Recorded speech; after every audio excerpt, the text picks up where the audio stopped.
and welcome and happy holidays. The World Affairs Council of Greater Houston is so pleased to present the program, A Love Letter to Travel, a one-on-one conversation with America's most respected authority on European travel, and might I say, travel, Mr. Rick Steves. My name is Marianne Maldonado. And before we begin, I'd like to give a special welcome to those joining us from the Houston Public Media. Thank you for your ongoing partnership. And I know many of you Houston Public Media members are with us today. We appreciate you tuning in. I'd also like to welcome our friends at United Airlines. They are providing the raffle items for tonight's attendees. So watch your email inbox as we will announce all the winners tomorrow via email. So again, make sure you check your inbox, make sure you check your junk box, because it sometimes can go there.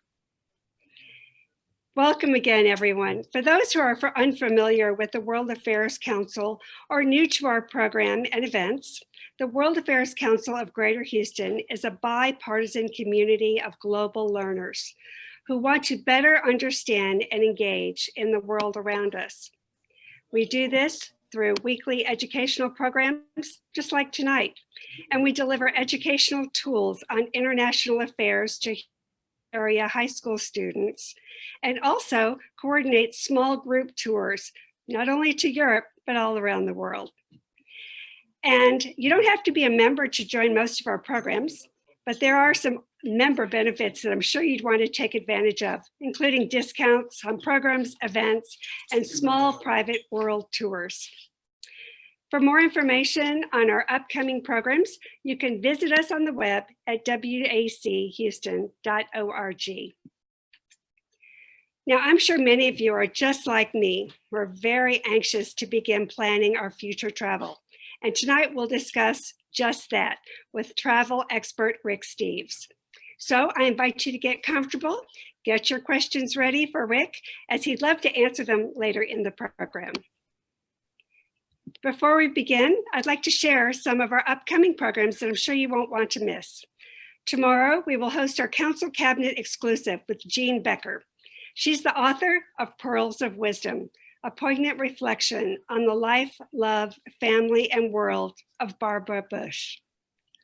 Then next Wednesday, everyone is welcome for our conversation on an important relationship with the Republic of Korea, with two former US and Korean ambassadors. On December 18th, we welcome Admiral James Stavridis.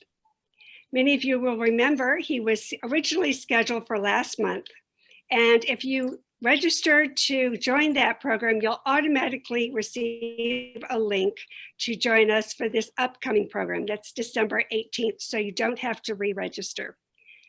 Now let's get on to the program.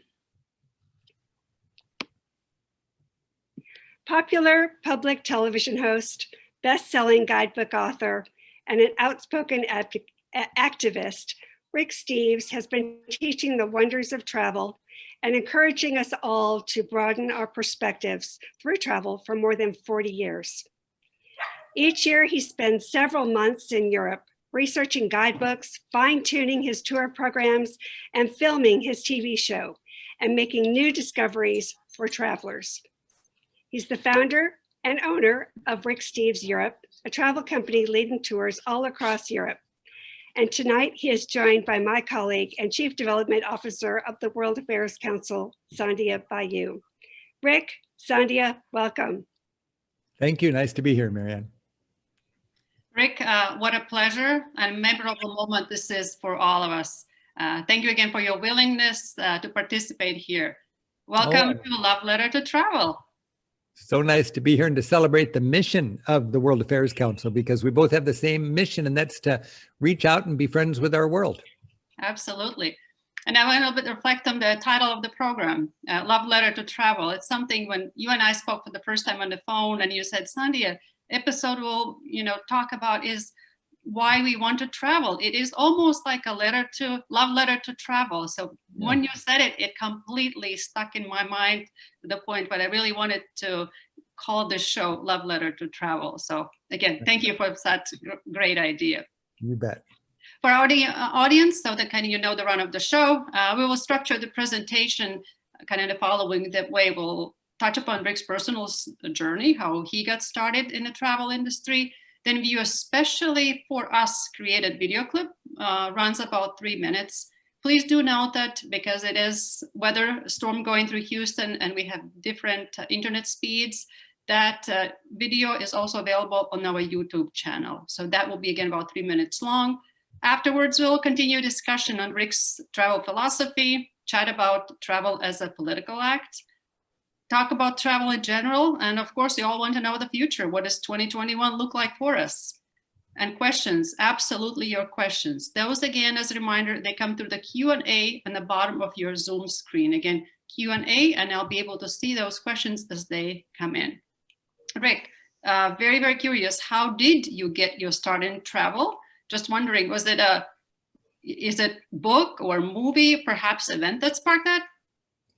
No, I was on a trajectory to be like a lot of Americans with very little curiosity, and I was just going to stay home. And suddenly, when I was a schoolboy, my father started importing pianos from Germany. He was a piano tuner, and he decided to get into business as a piano importer. So he came home one day after work and said, "Son, we're going to Europe to see the piano factories." And I thought, that sounds like a kind of a crazy idea. And I was taken there by my parents, and that was a big blessing because I realized, hey, this is an option, and I had a great time traveling with my parents. And a couple of years later, I realized I didn't need my parents to have all that fun. And I decided to go to Europe on my own, and I started learning from my experience. And I saw other people making the same mistakes I had made. And I thought if I could just package the lessons I've learned from my travel experience into a talk or a book or something like that, other people could learn from my experience rather than their own and have a better trip. And I'd have a good excuse to go back to Europe every year and update my material. So that's what I've been doing ever since I was a kid, spending 100 days a year in Europe and then teaching my heart out when I'm home. So in hopes that Americans can enjoy Europe as a springboard to world travel.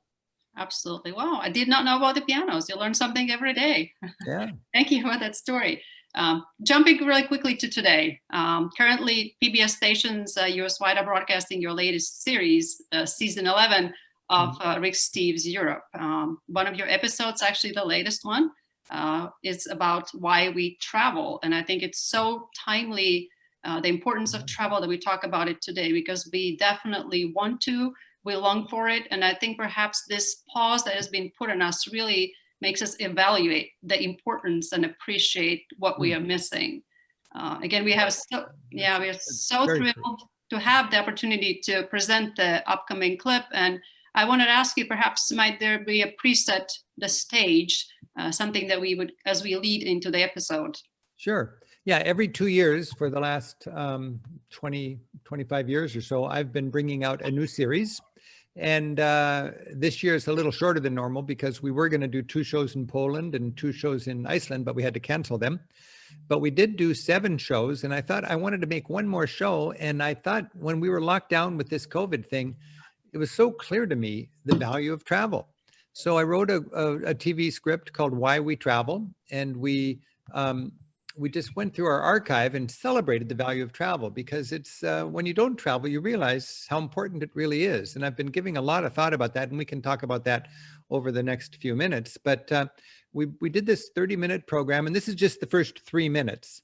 But let's just watch this, and then we can talk about why we travel. Wonderful. We'll wait our colleague to switch it on for us.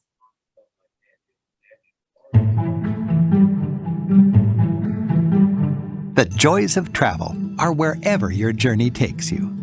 Peaceful parks, great cities, across the sea, or just across town. Even when we can't travel physically, we can venture out in spirit. Travel is a mindset. Travelers follow their dreams, and mine generally take me to Europe. We travel as tourists to have experiences, to have fun. Going to new places invigorates us. It's exciting. On the road, we get more out of our lives. Seeing our first Michelangelo. Exploring our first castle. Savoring something straight from the sea.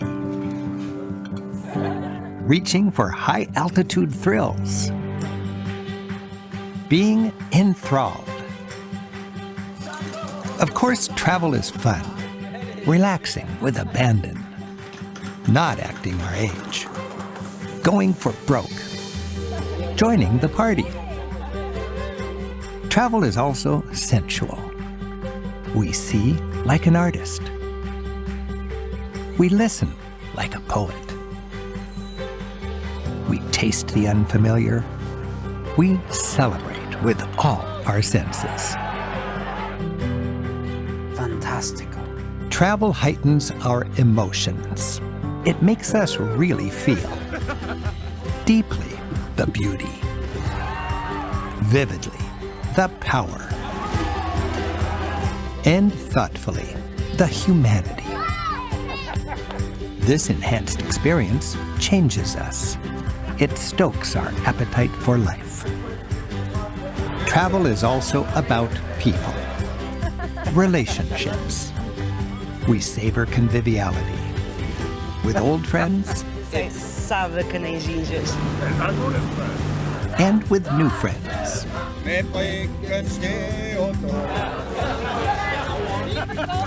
We laugh with abandon. Shared experiences become lifelong memories. My earliest travel experiences, captured on the road decades ago in journals and postcards, remain some of my most treasured memories. The writing kept telling the story of how travel makes the world your friend. June 3rd, 1980, Dingle Peninsula. I really didn't know where I was going. I just stuck out my thumb in whichever direction the car was. July 7, York. The evening was spent enchanted in the church, listening to a Bach Mass in B minor. My landlady looked out the window and cheered to me, saying, "Ah, another day of soft weather." But I have a strange, almost cocky optimism, a feeling that things will somehow work out for the best. Yes, indeed. Thank you for that. It really takes us back, right? To we've experienced, we can smell it, we can taste it, we feel the energy of the moment. That takes us back. It's interesting for me because this is the first year I've not traveled since I was a student.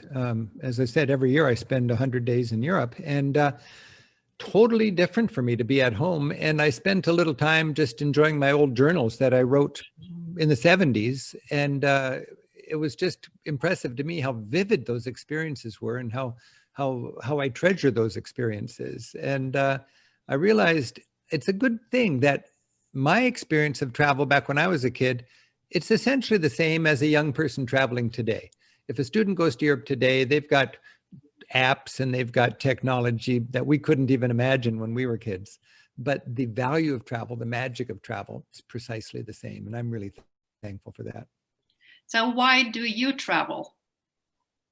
What does it feel for you? What does it do for you? Well, that's a good question. I travel because I'm curious about the world. I'm surprised that somebody could live their life and never venture beyond our country, never have a passport. I mean, of course, you need to be privileged enough and affluent enough to be able to afford to travel. So a lot of people, they've got struggles and they're not able to travel. But you noticed in that little clip, I said travel is a mindset. Even if you can't travel physically, you can have a traveler's mindset. You can have a curiosity about how you are, who you are compared to the rest of the world. I really believe we learn more about ourselves and our home sometime when we leave our home and we look at our home from a distance. I love that idea. Also, it wallops our ethnocentrism. You know, if you're a big country, you tend to be ethnocentric. You tend to think you're the norm. Mm-hmm. I think I'm talking to people in Texas right now. I think if you're a big state, you might think you're the norm. You know, you don't have that, you know, we're the top of the heap if you live in a little tiny state. But I can understand Texans being proud. I can understand Americans being proud. I can understand Germans, Russians, Chinese being proud. And the consequence of that pride is ethnocentrism.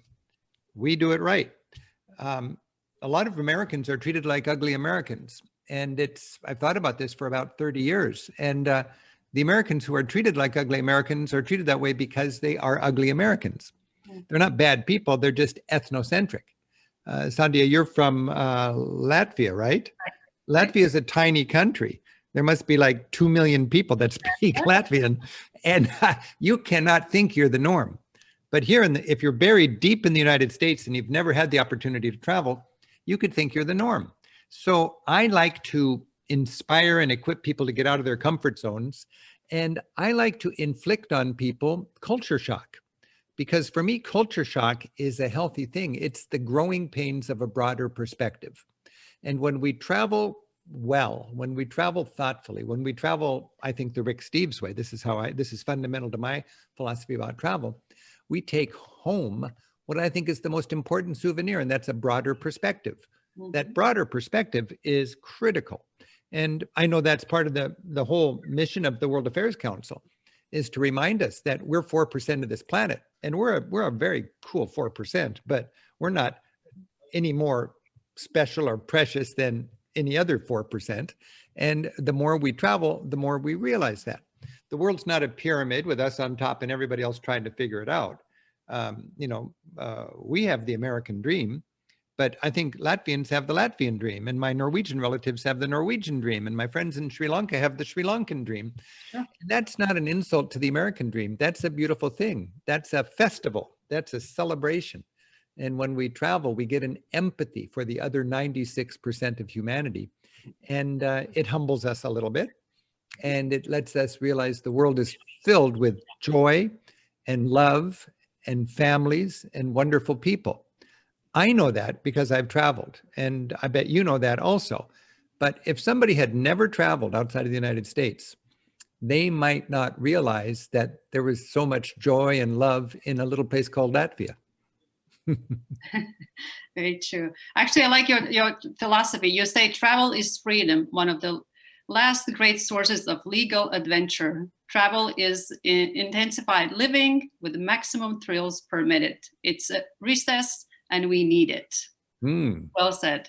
Yeah. Who wrote that? Traveler named Rick Steves. I wrote that when I was a kid. I wrote that when I was a college student. And I really felt that way. And it's that way to this day.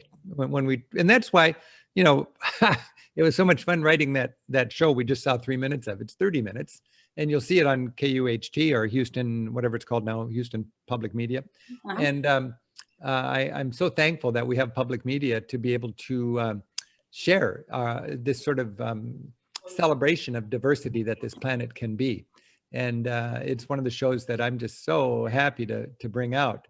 But when we travel, we do enjoy celebrating the fact that we are a family of nations. And it makes life more fun. And it also makes us, I think. Thank you, honey. Oh my goodness. It makes us just a better part of this planet. That was nicely said. Life. Actually, since you just referenced Houston, public media and the clip, there's actually already a question that has come in, and I think it's very timely. In the promo I mentioned, what was your first castle? Can you share a memory from it? My first castle? Yes. Whoa, that's a good question. My first castle, it was probably a ruined castle on the Rhine River. And, you learn when you travel that there's so much history in what you're looking at. And you go to these castles on the Rhine River and you imagine what it was like when, 800 years ago, when there were 200 independent countries in what is today Germany, each with their own dialect and customs and crown jewels and palace or castle. And you see these proud little castles. And you think about feudalism, and you think about the need of a castle if you don't have a strong central state. And then you look at most of the castles that they're destroyed, and you realize, the French destroyed those just when the French had the upper hand, so they wouldn't be a problem when the French didn't have the upper hand. And then you look at the romanticism of the late 1800s when you think, Germany was uniting. And there was this idealistic notion that all the German-speaking states should be one state. Mm-hmm. Those 200 little dukedoms and fiefdoms, the one thing they had in common, I think, was they spoke German. And, you know, in about 1870, they created one independent state about the size of Montana. And today it has about a quarter of the population and about a quarter of the industrial capacity of the United States of America. It's a pretty lean and mean, mighty economic machine. And when you go to those castles, the more of the story of Europe and the history you can weave in there, the better. And I remember being inspired by my very first trip when I was 14 years old to enjoy the history, to the degree where I actually got a history degree when I was in college accidentally. I didn't realize I was just taking history classes for fun. I woke up in the dorm one morning and it occurred to me I have 7 history classes, 3 more, and I'm a historian. Let's push on through. But it was just a delight because I had traveled and gained a taste for history. And even today, I'm so appreciative of history. You know, I got my history degree because I loved history, and then I got a business degree thinking I should get something practical.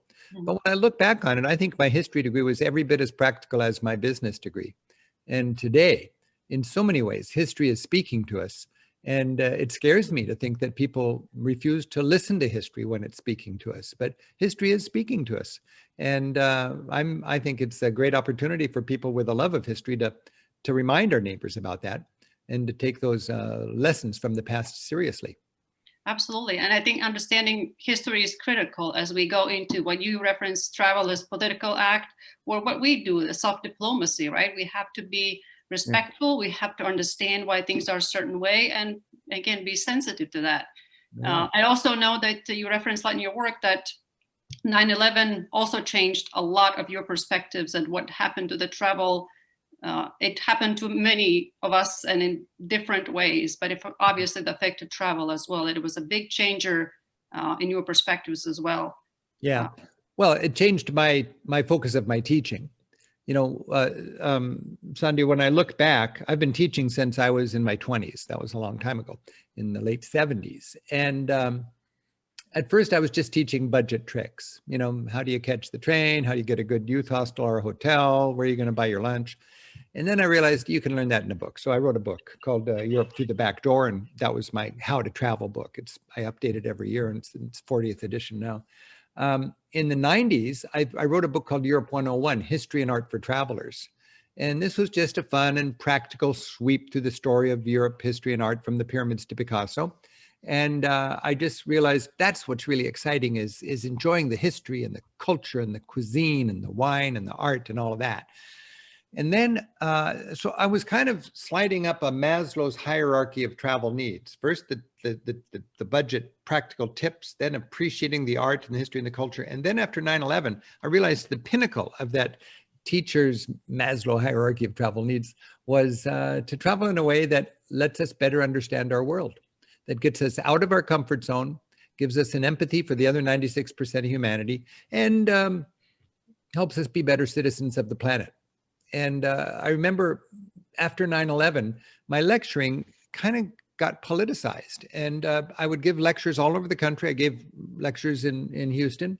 And people hired me to give a travel talk. And it was more political than budget tricks. And it was a good talk, but they said, you know, we should be a little more upfront with it. So I said, yeah, you're right. We should call it Travel as a Political Act. And now I give my budget travel talk. I give my Isn't the Italian Renaissance Beautiful talk. And I give my Travel as a Political Act talk. And the Travel as a Political Act talk is the one that gets the traction. I wrote a book called Travel as a Political Act. And it's got the Travel Book of the Year award by the Society of American Travel Writers when it first came out. This is the brand new edition. And I just think there are so many valuable lessons in this book. And it can be, I give the talk in a religious setting and I call it Travel as a Spiritual Act. But one way or another, we can travel thoughtfully. You know, there's, when I was working on the Why We Travel script, it occurred to me there's 3 kinds of travelers: tourists, travelers, and pilgrims. A tourist just has a bucket list. They just want to see famous things and have fun, which is okay. Nothing wrong with it. They want to go shopping. They want to have fun on the beach. That's a tourist. A traveler is somebody who, in my estimate, wants to go and learn, get out of their comfort zone, try new things, you know, just broaden their perspective and learn, experience the world. They're curious. They're a traveler, and a pilgrim is sort of the ultimate kind of traveler. A traveler learns about the world. A pilgrim learns about themselves through travel. A pilgrim realizes you can leave home and learn more about home if you set your mind to it. You're a seeker. You're looking for meaning. And I find a lot of meaning when I'm walking on a ridge in the Alps, or if I'm going on a pilgrimage trail in Spain, or if I'm hanging out with Muslims in Turkey. I just find more dimensions to my life. It just carbonates my whole outlook. And I really value that. Some people are uncomfortable with that, but I find great joy in being inspired by people who see things differently than me.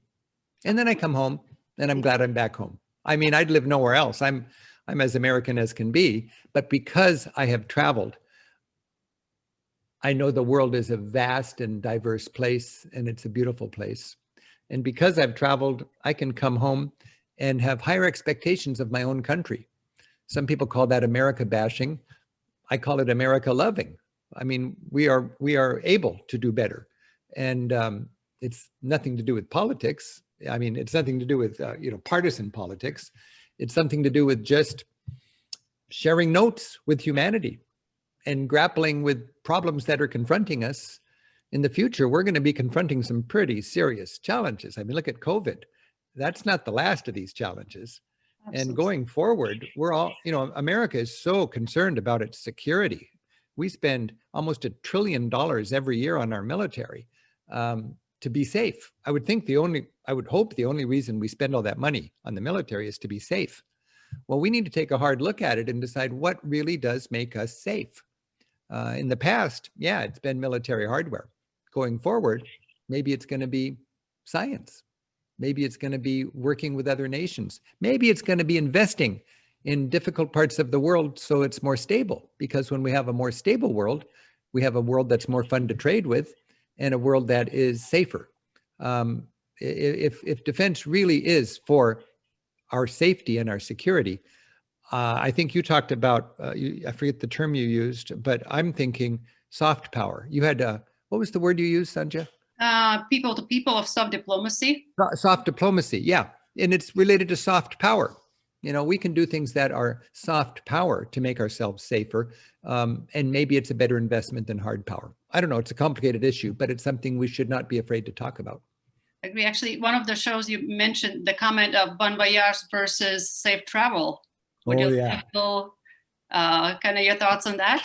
Well, that is an interesting thought, isn't it? I bet a lot of people watching us right now who are joining this little get together, I bet when they started traveling, they said bon voyage. We said bon voyage when I went on my first trips. Now nobody says bon voyage. What do they say? Have a safe trip. We'll pray for you. Do you think it's a good idea to be going over there considering all that's happening? I can very confidently say the world has never been we got to forget about COVID because that's a difference, but just, apart from COVID, the world's never been a safer place to travel in. I mean, statistically, it's safe to travel. I think that there's a lot of very, very frightened people now that weren't frightened before. What's the difference? Well, I think there's fear, and fear is for people who don't get out very much. And the flip side of fear is understanding. And when we travel, we gain understanding. I would bet the most fearful people in our country, of the 300 million Americans, the most fearful of them are the ones with no passports, who are buried deep in the middle of our great nation, whose worldview is shaped by commercial news media. Those would be the frightened people. Am I courageous, or am I just more experienced because I'm not so afraid? I don't think I'm any more courageous than anybody else, but I've had the blessing of being able to travel, and I can come home and have a better assessment of what the rest of the world is like and how endangered we are. So I just feel like, fear is not a good thing. Some great leader a couple generations ago said we only have one thing to fear, and that's fear itself. Mm-hmm. And I think we've forgotten that. And I think there's a lot of wisdom to that. Fear can make us easier to manipulate. And I think there's too much fear right now in our country. And if everybody traveled, we'd be a less fearful place. I completely agree. have you ever counted how many countries you've been to? You know, it's funny because I've got a personal bad attitude about counting countries you've been to because it doesn't really mean anything. Right. You could go, you could have gone to 100 airports in 100 different countries, and you would know nothing about the world except how do you eat at an airport. I would say, how many friends have you made? You know, how many customs have you embraced? How many times have you got out of your comfort zone and try something different? So I have, you know, Sonia, I've really never counted how many countries I've been to because I just think it's a deceptive number. But I have treasured the new experiences I've had. I'm a cultural chameleon. I am physically like a chameleon. When I change cultures, I change my appetite. I want to embrace what the locals do. I never drink whiskey here in this hemisphere, but when I'm in Scotland, I drink whiskey every day. I have a little flask of whiskey and have a wee dram. I don't remember ever brewing a pot of tea in this hemisphere, but when I'm in England, a spot of tea feels just right because it's a very, in England, that's what they do. I don't think I've ever ordered a beer in Tuscany because that's where I get a nice full-bodied red wine. And I don't think I've ever had a glass of wine in Czech Republic because that's where you get the very best beer in all of Europe, as far as I'm concerned. So I love to be a temporary local. I just really do, and it's a very important skill of traveling. Embrace the local, whatever the locals are doing. If you're in a bar and you're wondering where do I get my favorite drink, it's not your favorite drink anymore. You are going to drink what the locals are drinking. It's cheaper, it's better. You're going to make more friends, and you're going to broaden your perspective. Earlier kind of question of what do you think we could do more to encourage people to come and visit the US?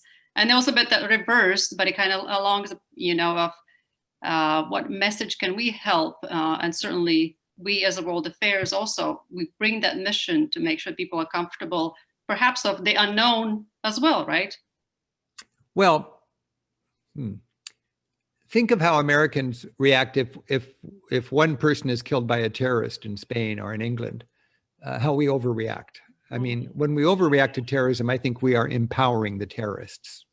As a matter of principle, Europe does not let themselves be terrorized by the terrorists. I mean, they get the bad guys and they make themselves safer. It's a serious problem, but they don't overreact to it. I think Americans forget that statistically, we're in the news in the eyes of other countries because of the high homicide rate in our country. We lose 1,000 people a month to gun violence in our country. So if we wanted to be a little more inviting place, we might take a look at that, because a lot of people think of the United States as a more dangerous place to come because of the gun violence in our streets. Apart from that, I think we got to think of our country as a brand. You know, this is the brand of America. Think about the leadership, think of the message that goes out with our leadership. If you have an ambassador in Berlin from the United States to Germany who does not speak German, who does not understand Germany, and does not like German food, who's famous for going to an American restaurant in Berlin, and has no interest in speaking German, that's not a good representation of America. That's an insult to Germany. Now, with some presidents, and I won't say which, we have an ambassador staff that is basically like that. They don't care about the local culture. They don't speak the local language. They don't like the local food. And then with other presidents, we have ambassadors whose life passion has been that particular country. They speak the language, they know the culture intimately, and they love the food. Which one sends a different message to that populace about what the United States thinks of them? And if you have an ambassador that's famously disinterested in Germany, why would Germans want to come to our country with that kind of disrespect? So I think the foreign service, personnel that represents our country to the rest of the planet should respect those cultures.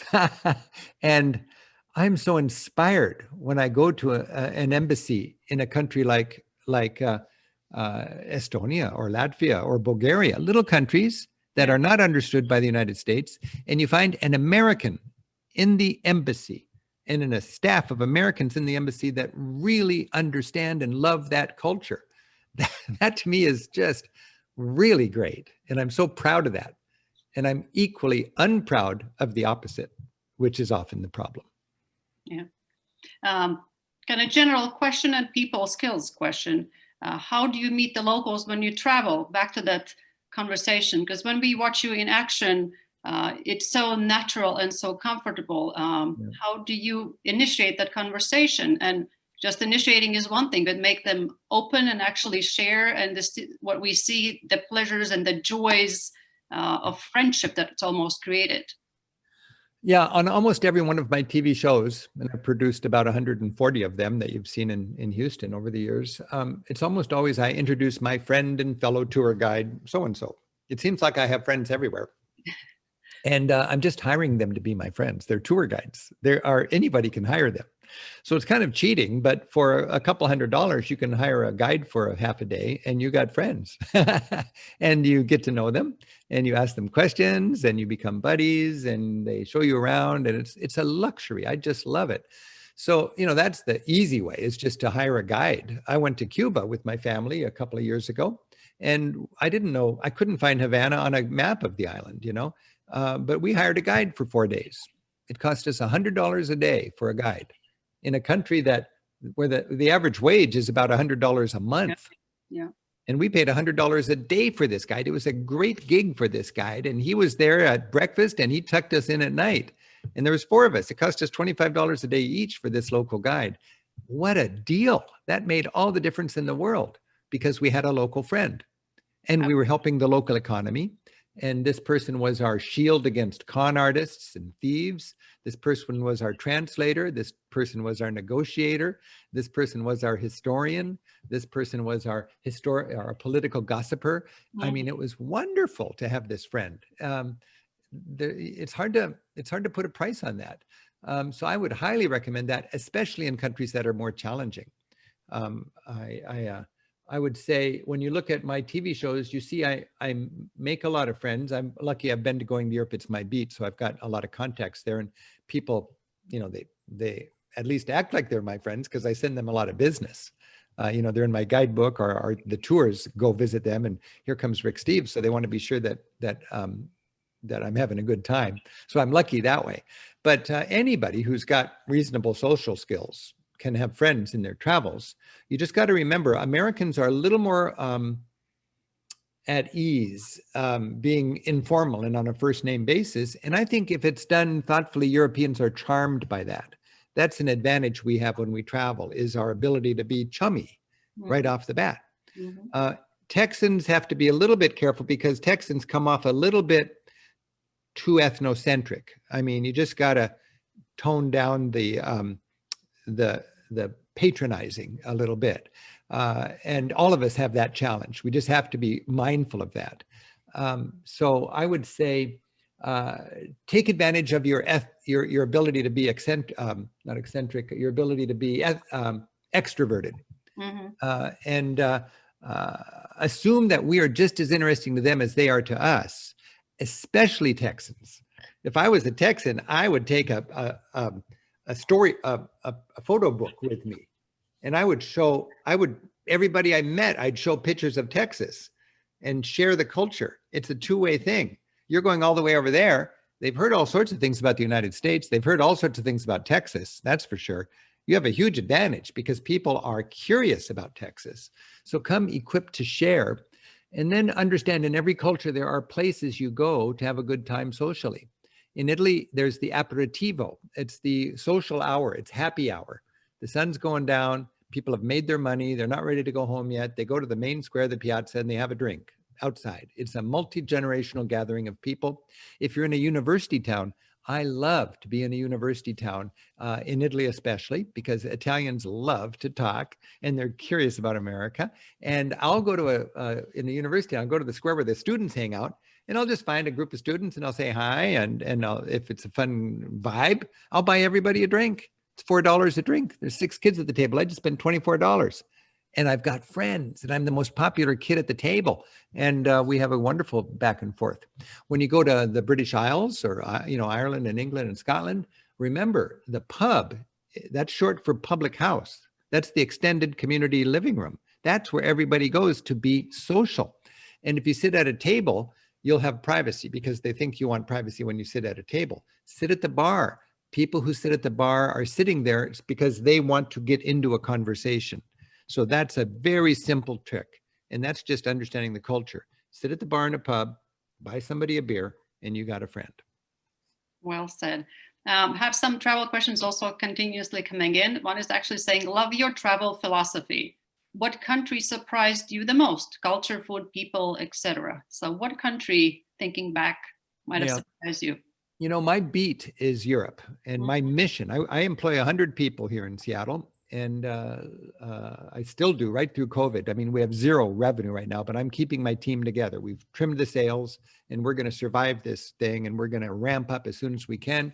We're feeling pretty good about the future of organized travel with the vaccine on the horizon. And we'll still be standing in a year. And I think in 9 months, we'll be doing tours again. So we're staying together. And we've got this ability to survive the crisis. But I'm sorry, remind me again the question. What country surprised you the most? What country? Yeah. So what I was getting at is my company's business is Europe. And our mission is to inspire Americans to venture beyond Orlando. If you've been to Orlando, a lot of times that's great, but try Portugal, So as a company, we teach Europe. My favorite countries are not in Europe. I mean, I think my favorite countries might be Japan and India. I love India and I love Japan because they rough up my ethnocentrism. They humble my ethnocentrism. They remind me we are not the norm. I just love to go to a country where I can learn different people do things differently. I was in South Asia, and I never forget, a man sat down at the table and he said, "Where are you from?" I said, "The United States." And he said, "I'm a professor here, and I want you to know that 1/3 of the people on this planet eat with spoons and fork like you. 1/3 of the people eat with chopsticks, and 1/3 of people eat with their fingers like I do, and we're all civilized just the same." Wow, he had a chip on his shoulder, and he wanted me to know that because he ate with his fingers, he was not less civilized than me. And he was right. I thought less of him, and then I realized I was wrong. I remember going on an Indian airplane, and there was a decal over the toilet, in the toilet on the airplane, instructing people who were illiterate, it was just a stick figure, how not to stand on the rim of the toilet and squat over it. Because I learned the average person on this planet does not sit on something when they go to the toilet. They squat. And I thought people who sit on something were the norm, but in actual fact, those of us who sit on something when we go to the toilet are the oddballs, because most people don't need to sit on anything. That's just a funny example, I think, of ethnocentrism. When I travel to a country like India, it just really humbles me. I thought I knew what love and pain and joy was. I thought I knew what time was. Go to India, it's different there. It's beautiful to know that it's different there. I thought I knew what music was. And when you go to India, you realize there's no meter and there's no mode. It's still music. And it might sound noisy to those who don't appreciate it, but if you appreciate classical Indian music, it's just as sophisticated and beautiful as classical Western music. So these are fun. I mean, I'm more comfortable with Western music, but I'm humble about it, realizing there are musicians that don't understand my musical language, just like I don't understand their musical language. It's the same thing with religion. You can be a Christian and think this is the norm, but you go to India and you realize, oh, I guess the norm here would be Hinduism. And this is an important thing for us to always be mindful of. And when you travel, Sandhya, you realize different people have different baggage. We talked earlier about 9/11. 9/11 is huge baggage in the United States. To this day, we lost 2,800 people, and to this day, we're still carrying 9/11 baggage. 20 years later, Well, okay, that's tragedy. I don't want to minimize the tragedy of that, but I do want to remind Americans, we got to get a grip and recognize that every country has baggage, and we got to respect other people's baggage, just like we'd like them to respect our baggage. It's important to give people a little wiggle room. I think Latvia has some pretty serious baggage that most of us wouldn't appreciate. I know the heroism in Latvia, Lithuania, and Estonia to win their freedom. And I also know in Estonia, for instance, the Russians actually tried to dilute the population of Estonia by planting Russians there. So everybody would intermarry and Estonia would just be dissolved into Russia. I mean, and then today you've got a horrible situation where you've got a Russian underclass in a country of Estonians that is still causing problems decades after the fall of the Soviet Union. That's just some baggage that was caused a long time ago that Americans are kind of clueless about. And I think we just got to just assume every country's got baggage, just like we have 9/11 baggage. And our baggage is not more tragic than their baggage. Talking about it, mentioning different countries kind of away from Europe, one of the travelers says, Rick, I'm a Europe traveler, first inspired from watching your programs, and I even worked briefly for the European Union. On a non-European note, what inspired your recent travel to Ethiopia? I just produced a TV show for public television, and I think it's aired in Houston, and it probably will air again. It's called Hunger and Hope, Lessons Learned in Ethiopia and Guatemala. And if you haven't seen it, I'm very proud of the show. I'm so excited about having produced it. I learned a lot, and it's important information. It talks about how 10% of the planet is hungry, extreme poverty. Half of the planet, half of humanity is trying to live on $5 a day or less. And that's tough, but that's okay. But 10% of humanity trying to live on under $2 a day, that's really, really the challenge. And we can beat that hunger in the developed world if we just set our minds to it. It would not be any more difficult than what we have done just in the last couple of months to get aid to our country during COVID. If we marshaled that much energy to overcome hunger on this planet, we could do it. Now, you can do it because you're a person of faith who believes in the golden rule and you want to love your neighbor. And a lot of people claim to be people of faith, but they don't take that seriously. Or you could do it because you just want to be in a safer world. And you can be in a safer world if you overcome extreme poverty. It's a pragmatic, practical investment. I don't care. You can do it for a little of both reasons if you want to. But the fact is, this is a possibility. We could beat hunger in our lifetime. And there is smart development aid today that is really, really effective. Many people, especially in the United States, especially privileged white Americans, are inclined to be skeptical and cynical about development aid overseas. But they're judging it on 2 generations ago of aid that made people dependent.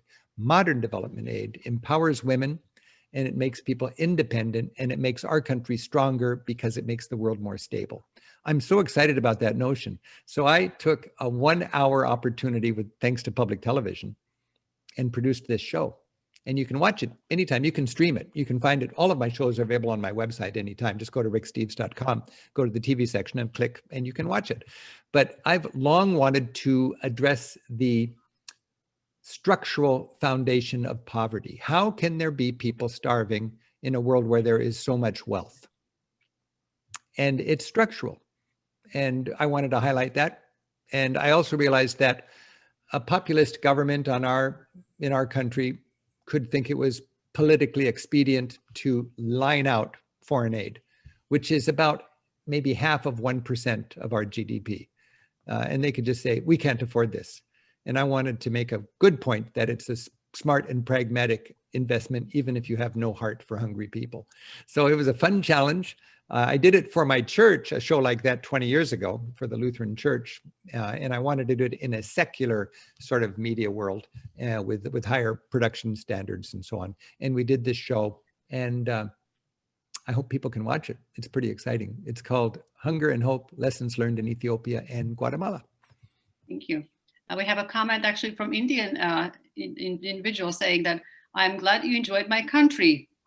from an Indian. So I love India. I want to go back. I've just, India is just, it's, you can just walk in any direction in India and be enthralled and meet wonderful people.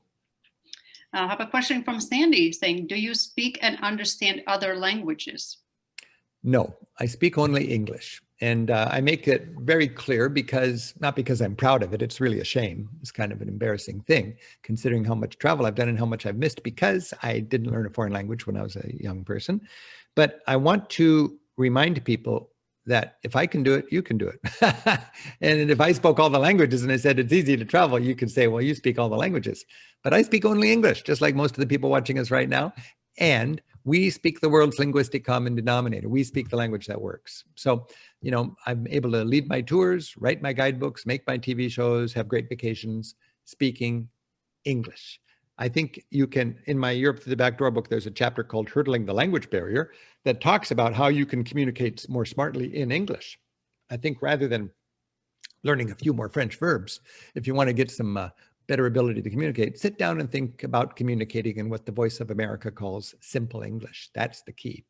I've been saying this for a generation. Since then, a whole generation has grown up speaking better English than ever. So yeah, you can travel anywhere you like. And we're lucky because we speak the language that is the language of travel. Sure. We have a steady flow of questions coming in. Thank you very much for those as well. And also I want to kind of pick your brain of what the future 2021, because I know that's really is on the minds for most of us.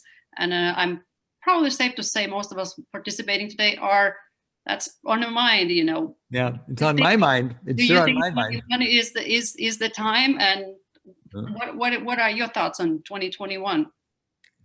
2019 was the best year we ever had in my tour program. We sold, we took 30,000 people to Europe on 1,200 different tours. This year we were on target to have a better year yet. We had 80% of our seats were sold out, and then all of a sudden this tsunami of COVID hit us, and we had to give about 24,000 refunds back to everybody who signed up. And now we've got all these people that want to go on a Rick Steves tour, and we don't have any tours to do. And I've got 100 guides in Europe looking for work, and they're waiting for work to, tours to lead. It's a tough time.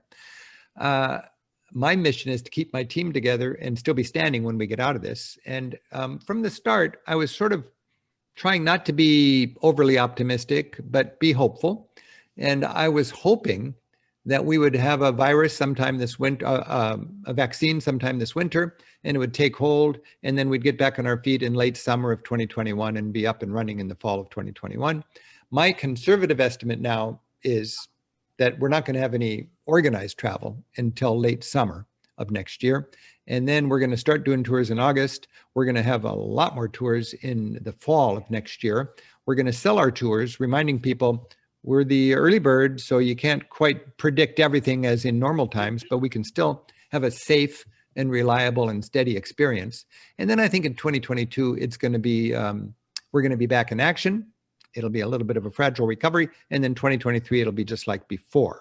That's my hope. I think with the vaccine, we're on a glide path to normalcy.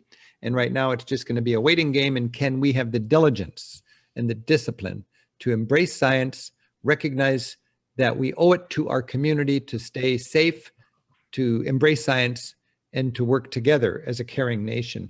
We can do this, but our track record so far is not very good. So we've got the spike that we're dealing with now, and then it's a waiting game until the vaccines take hold. That's my hope. That's my prediction. You could get the best travel professionals together on a panel, the world's experts, and they wouldn't be able to tell you any more than that. I think the big question is, are you going to wiggle and squirm and be impatient and want to travel during COVID? Or are you just going to lay low and do something else and then travel when it's all clear? There's two different approaches. I am, patience is not an American forte. It's certainly not a Rick Steves forte, but lately patience is my middle name. I don't want to go to Europe and eat in a bubble so I don't get somebody else's germs. I'm going to go to Europe and travel in the Rick Steves way. And there's nothing, Rick Steves travel and social distancing have nothing to do with each other. I want to go to Paris and have my cheeks kissed. I want to go to Rome and crowd into the piazzas and then get a gelato and do the passeggiata strolling down the pedestrian boulevard. I want to go to pubs in Ireland and clink glasses with people who believe strangers are just friends who've yet to meet. I want to go to Latvia, Lithuania, and Estonia and learn a lot and have a great time. I'll take you. Great, yeah, but that's just going to take a little patience. But we're going to get there. We're on the way to normalcy. I have a couple similar questions about European country. There's one that keeps calling you back and back and back. Is there one? European country. You know, I've spent 3 or 4 months a year in Europe every year. I've done that since I was a kid. I've done that. My first trip on my own without parents was in '73, the year I graduated from high school. So that's a long time. That's way more than 40 years ago. I'm thankful that I really never get tired of Europe. There's so much to love about Europe, and wherever I go, I'm having a fascinating time. Now, lately, well, I have a responsibility. I have to keep my guidebooks up to date. I have to make sure my tour program is good, and I have to generate material, content that I can put into new TV shows. So I'm revisiting the places. I'm going to places that have a lot of interest and demand. And every year I go back to those and I update my material. So I'm not really truly on vacation. When I'm traveling, I'm working. If somebody asked me, what's your favorite country? I would say, well, if you forced me to say what I found most interesting, you could take a look at the TV shows we've produced. I just was working with the people in public television, and every year I make this gazette that explains all our new stuff. And on the back, it's just a list of all the shows that we have that are in circulation, that are in rights. And there's more than 100 half-hour episodes of Rick Steves Europe. And I've done 2 shows out of the 100 on Norway. I've done 4 shows out of the 100 on Ireland. I've done 8 shows out of the 100 on Spain. And I've done 18 shows on Italy. So probably you could say Italy is my favorite country, given the fact that we've done 9 hours of television on Italy. And I do want to remind people, if you enjoy any of the shows, you can always go to ricksteves.com and just go to the TV section and watch whatever you want. And that's something we are, especially during COVID, happy to do, is to make sure that our content is available for people to enjoy. And I can't believe, I'm looking at the clock, that it's just been ticking. I had no idea where an hour went by. I felt like we've been talking 15 minutes and we have so many more hours to go. But I will have to say, that we'll probably have to stop at this point. And again, I know there's so many other questions in there that we're not able to get to. Again, thank you, our membership and friends and guests and supporters, for this fantastic opportunity. Before we leave, we do have some individuals that sign up for the program to stay on for the following event, which will follow this one. So you do not have to do anything. Just stay put for a couple more minutes, and the magic of IT will bring you in the same platform as you see Rick and myself. So again, for those guests who sign up for the program following, stay put.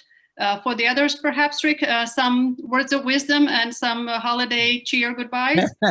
Well, I'm just honored to be able to share these ideas with everybody. I'm such a fan of the World Affairs Council and the work that you all do, and to remember that there are World Affairs Councils in great cities all over the country with the same mission, that the United States be a constructive part of the world community. I think, recently there's been a sadness because people want American leadership. There's a hunger for American leadership. And we can say, no, we're doing too much and it's too expensive, or you guys don't appreciate us, so, bugger off. Or we can be leaders. And I think I know Europe quite well, and I can say pretty certainly that Europe misses American leadership and they want American leadership. This world's a beautiful place. It's filled with joy. It's filled with love. And that's just something to remember when we are so fortunate to be able to travel and enjoy this beautiful world. So happy holidays to everybody, and thanks for having me. Again, Rick, if you would just stay behind, if you would like to mute yourself, you certainly can, but probably take us a minute or two to bring other individuals in. Again, those who are joining us, please stay on and do make sure that your video is on, because it would be so fantastic to see you just besides your name. And I saw the name of Ursula, so I think that has a Germany representative right there. So I'll just stay put also for a little bit. Again, we'll let the magic of the IT to turn us back on and participate. And do I see Rick eating an olive? No, you see me eating a grape. Ah, well, I thought maybe that was a date. I couldn't really quickly tell. An olive, that would be nice. Yeah, made me think of Italy, right? Yeah. The flavors and so forth. We did have one question that we didn't answer, was somebody asking, does Rick lead any of his tours? Occasionally I lead a tour. For 25 years, I led tours. At the beginning, I could not imagine anybody leading a Rick Steves tour except for Rick Steves. Now, honestly, I know people like to travel with me because they know me from TV, but you want one of the specialists. You know, my guides generally speak the local language. They're from that country or married into that country, and they're just so passionate. For 25 years, I led our tours. I still do it occasionally just for fun. I just did our Best of Europe tour and I did our Best of the Alps tour. But what I do now is I sign up on my own tours. I just love taking my tours. I sign up with a pseudonym and I surprise the group when I show up as part of the tour.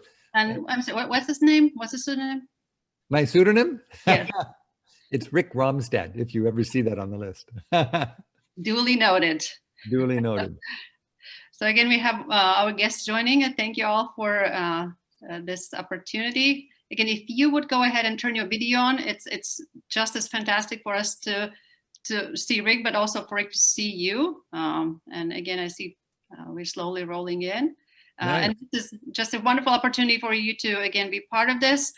We'll continue a similar discussion. I know there's so many questions unanswered, so probably best is if you have a question, raise your hand and we'll make sure that we call on you and we give you time to ask the question, and the rest of the microphones will stay muted because of life. What's behind us, we respect everybody's family life and, you know, wildlife, dogs and so forth. So I'll be get setting. If anybody's ready to raise a hand, I'll be happy to call on you. So at least we can go ahead and capture Rick's time. And sorry, little fly. I see that Kathy is ready to go. So I'm going to go ahead and it's not so much. First of all, it's wonderful to see you. And I really appreciated your presentation. But since you mentioned Texas, I had to just tell you a brief story from being in The Hague at a museum where we arrived late, walking to meet our tour. And I said, "Where are you from?" And we said, "Texas." And he said his grandfather had always said, "You know that the person isn't from Texas if they say they're from the United States, because if they were from Texas, they would have already told you." So I thought that worked into what you're. Isn't that funny? Well, there's an example of how maybe we learn a little bit about ourselves when we travel. That's yes. Cool. Kathy, did you have a question? Or I know that Ray. No, I just wanted to. That's a good story. That's Thank good. you. Ray, I know you had a question. Are you ready to, if you would help me unmute yourself as well? Hey there. Hi, Rick. Hey, Ray. First of all, I want to mention something. Sandia will appreciate this too. The shirt I'm wearing comes from the summer of 1990, my first trip after college. You touched on a lot of things that I could relate to, but I threw all caution to the wind and followed friends who I'd met in college in Texas at Texas A&M, starting with a Norwegian friend who said, "Hey, you want to come home with me and visit my family for a couple of weeks?" And I said, "Sure." And then a friend from Switzerland said, "Hey, after Norway, maybe you want to come visit me in Switzerland." And then I have friends in Turkey. Anyway, so long story short, I spent almost 4 months in Europe until I went broke and had to come home. But I've somehow managed to hold on to this shirt. And the background behind me is a picture from Bodrum in Turkey, where I went. Bodrum. I was wondering where that was. Yeah, it's from I didn't take the picture. I don't know who these people are behind me. Yeah. But did you go to Bodrum? I did. I spent time there. Two of my best friends who were American but grew up in a monastery in the French Alps. Their father, if you've been to Bodrum, the castle there used to be part of the Texas A&M system. It was the Institute of Nautical Archaeology. Huh. And their father was an explorer, so he still lives there. He and his wife are still there. So yeah, I went to Bodrum, and I was there almost a month, maybe 2 or 3 weeks. Is and then- Bodrum the port just across from the island of Rhodes if you're coming in from Greece? Yes, I went through Kos. Kos, yeah. So I don't, but we went out, when we left, we went out from Rhodes. Okay. So it's Because there's kind a of few, for the backpackers, there's a few easy connections between Greece and Turkey that way. Right. Yeah. I spent a day in Kos waiting for a little ferry, and then I rode across to Bodrum, and my friends picked me up, and the Well, rest is history. You better take care of that shirt. I bet it's getting a little bit thin after 30 years. It is. It is getting a little bit thin. And I wanted to say, you mentioned something that is, well, you touched on two things, Japan for one, but you mentioned Europe as a springboard for seeing the rest of the world.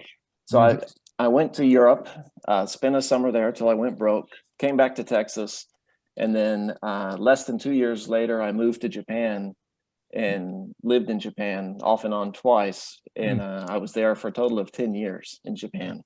Wow. So, and that's probably because of the trip I took to Europe.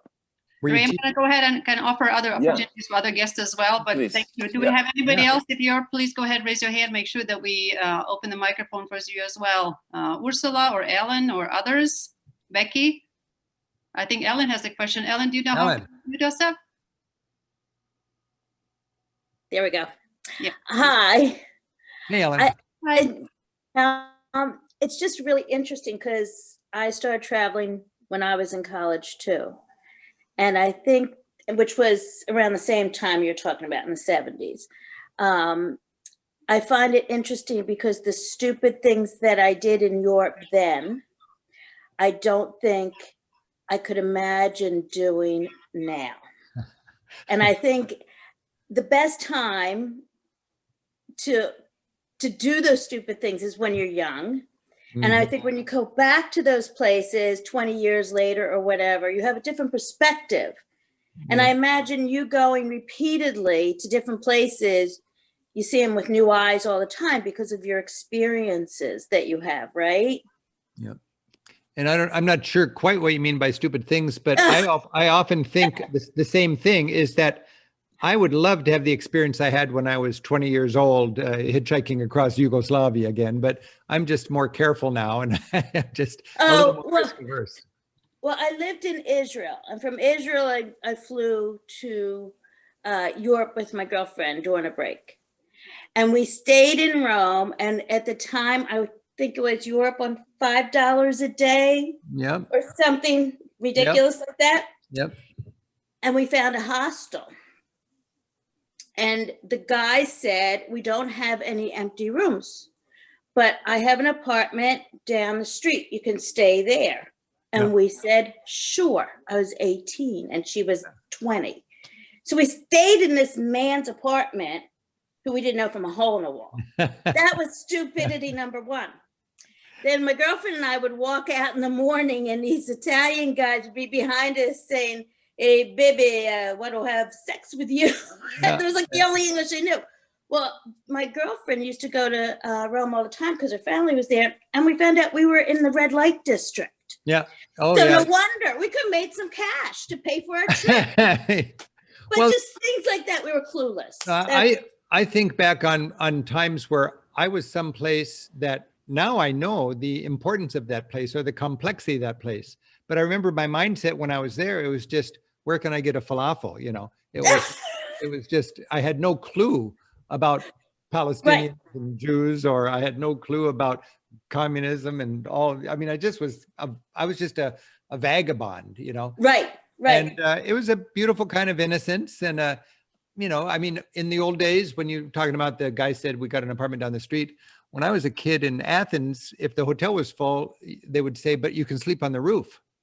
And they would just give you a mattress on the rooftop. And it was great. And there's always 20 backpackers up there. And, you know, people sharing a sleeping bag and one shower, you know, down 2 flights of stairs. And it was just, nobody gave it a second thought. That was just backpacker travel. And I don't think there was nothing dangerous about it. It's just we'd sleep on the beach. I mean, I'd sleep in empty churches in the back pew. You'd sleep on the train 4 hours out. You'd go across the platform and you'd sleep on the next train coming back for 4 hours just to get a safe place to stretch out for 8 hours until the next morning. Those were good days. They were, but I'm not sure I'd be happy with it. My own 18-year-old daughter, if our daughter was 18, Right. doing the stuff that we did back then. But I do think it's important that when you go back to those places change, because when I went to Israel, we went to Bethlehem for Christmas Eve. Yep. And they would check you and stuff, but that was when the Christians were still in Bethlehem. We're talking 1974. Yep. And it was crazy, but it was safe. Yeah. And Yep. you can't have that now. It's different. So I think there's a lot of changes we have to.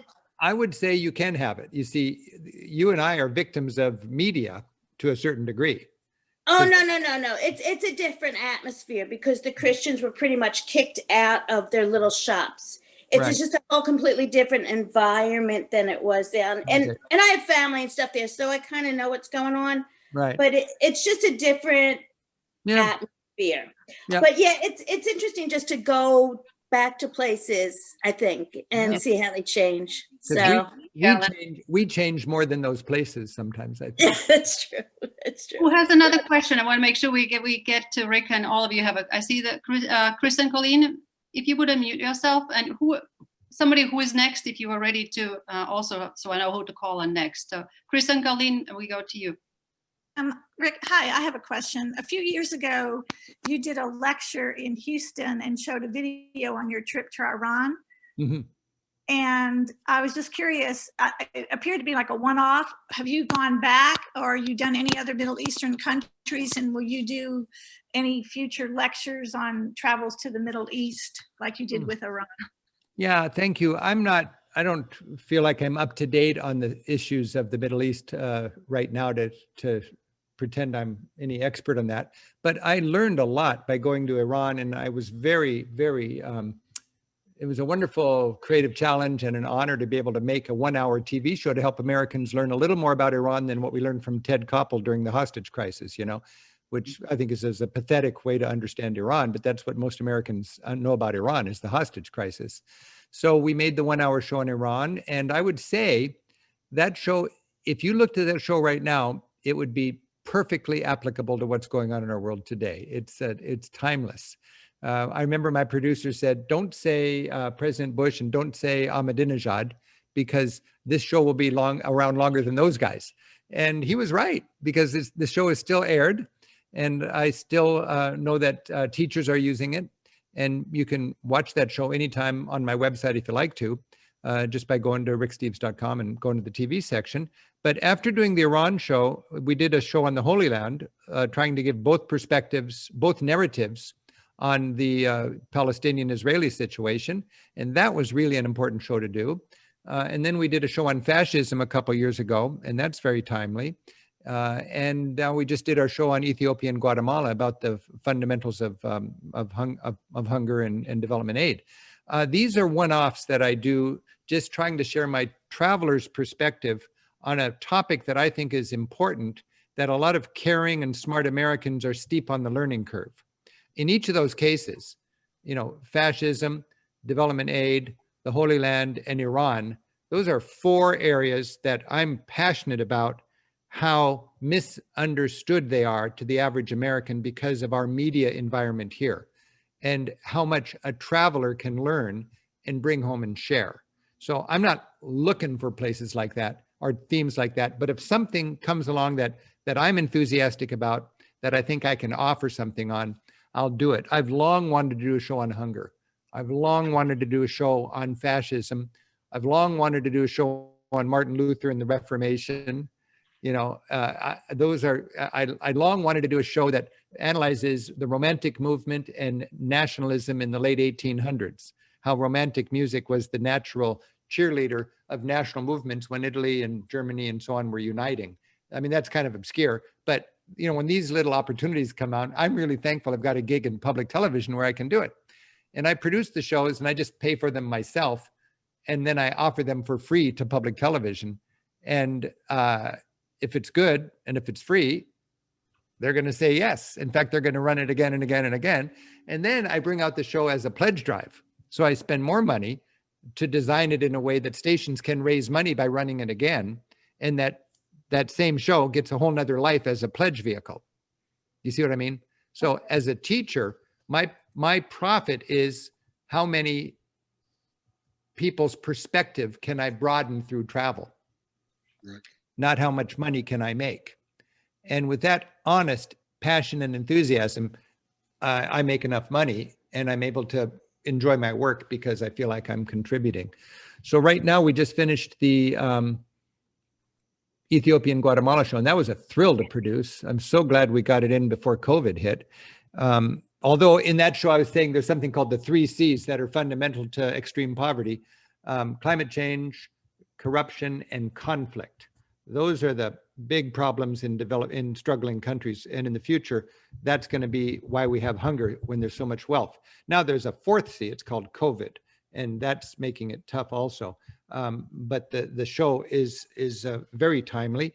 The next show I'm going to do, I've just been working on the script, is a 6-hour mini series on European art, from the Parthenon to Picasso. And I'm so excited about that. And that's just going to be a 2-year project. And that'll be a chance for us to, contribute the way we like to as tour guides. That's lovely. I see some members that joined. I do not have your video. So if you're raising your hand, it's going to be almost impossible for me to see. So if you would like for me to see your hand, if you would make sure that your video is on. And in the meantime, I see that Ursula is ready to pose a question. And is there anybody else after Ursula would like to have a question? If you would raise your hand so I can see it. While you're doing that, Ursula, I'll go ahead and turn to you. Not so much a question, but a comment and follow up on Iran. I went with the World Affairs to Iran, and prior to going, I would tell people, and they would look at me and say, "Why would you want to go there?" And I would tell them, "Well, because it's there and I'm curious." So when we got to Iran, it was such a wonderful trip, and it opened my eyes so much to, there are people just like us. They have the same, they want a good family. They want to provide a good life for their children. And they were so friendly and just, I mean, it's so, Ursula, I've heard that so many times that people would watch our show and be inspired to go there, and they were blown away by how friendly the people were, how much they had in common. And it's just so important that we recognize. At that time, it was right when Obama was first elected. And so they would have these, everywhere we went, they would go, "Obama, Obama." And it was just, and Ilias was the tour guide on that for the World Affairs. And that trip in Syria, I mean, when I think about Syria, and I went to a museum where they had some of the collections from Syria, and I would look at them and say, "Oh, I was there. I saw it in its natural setting." And I think that's the thing about travel. It's to go to Persepolis in Iran was so exciting. You hear about Persepolis, but to go there, it's the greatest ancient site, I think, between the Mediterranean and India. It's just really, really so gratifying. A lot of people don't think you can go to Iran. And of course, it's dicey. I don't think it's right for everybody. But the Lonely Planet guidebook sells really well to Iran. There's a lot of people that go there with a guidebook. It's just Americans don't go there. Same thing as Cuba. Americans think a lot of Americans think you can't go to Cuba, but it's the #1 Caribbean resort destination for Germans and Canadians. Right. It's just Americans don't think you can go there. But that's another example of our ethnocentrism and our inability to really understand world affairs, because we have one media that we let shape our perspective. And it's really important for the more thoughtful citizen to get different points of view and to take the initiative to travel there themselves. I know people are not going to really travel to Palestine or Iran or Ethiopia to learn about these things in a lot of cases. So I get the joy of going there and bringing home the lessons and making a TV show. And that's one beautiful thing about public television. nobody would underwrite a show to Iran, because I don't think a corporation wants to be associated with introducing us to 70 million people who you come home and you go, oh, they're just like us. That's not what we're supposed to do. That's not the way the script is written. But that's the surprising, beautiful thing. You go there and you realize, why can't we just all get to know each other? I came home thinking a cool thing about travel is you go there, I go there, they get to know me, and I get to know them. It makes it tougher for their propaganda to demonize us. And they have propaganda that wants to demonize us. It makes it more difficult. And then when I go home, it makes it tougher for our propaganda to demonize them. And we have to be honest that we have a system that wants us to think less than them. Just like Ursula, people were probably asking you, why would you go to Iran? Yes. People asked me, why would you go to Iran? And my first response was, because I think it's good style to know people before you bomb them. Sometimes you have to kill people, but it should hurt. And when you go there, you realize this is a very human issue. Are we going to go to war with these people? And I want to have my heart broken when we go to war. Our government doesn't want our heart to be broken when we go to war. Our government wants to dehumanize those gooks. So we just tell us life is not very valuable to them, or whatever the catchphrase was. And when you go there, you realize, like you said, it's funny that you got to travel to realize this, but they're just people like you and me, 70 million of them. And they happen to live in a religious theocracy based on fear, because they've had so many incursions from the West that they decided to give up their democracy for the ability of a strict authoritarian government to protect their values. One of the little lessons I learned from my time in Iran, on the last day I was filming, a woman came up to me and she said, "Are you an American journalist?" And I said, "Yeah." And she said, "Well, I want you to go home and tell the truth. We're strong, we're united, and we just don't want our little girls to be raised like Britney Spears." And I thought, whoa, now I'm starting to figure this out. They are so afraid if they had another regime change, which is so easy for us to say, but that really means put the Shah back on the throne. That's what that means, regime change. We did it in 53, so we could have access to their oil. The normal people in Iran, they don't care so much about the oil. They care about their values and their children. And the propaganda leads them to believe that if we had a regime change, all they know about is like these pop stars, and they don't want their little girl to become a boy toy and a drug addict and a crass materialist. That's what she was telling me. And I realized that's who voted for Ahmadinejad. Who was his base? His base was the less educated, small town fundamentalists. Think about it. Less educated, small town fundamentalists. Who are they? Good people riddled by fear and driven by love. That's not a bad person.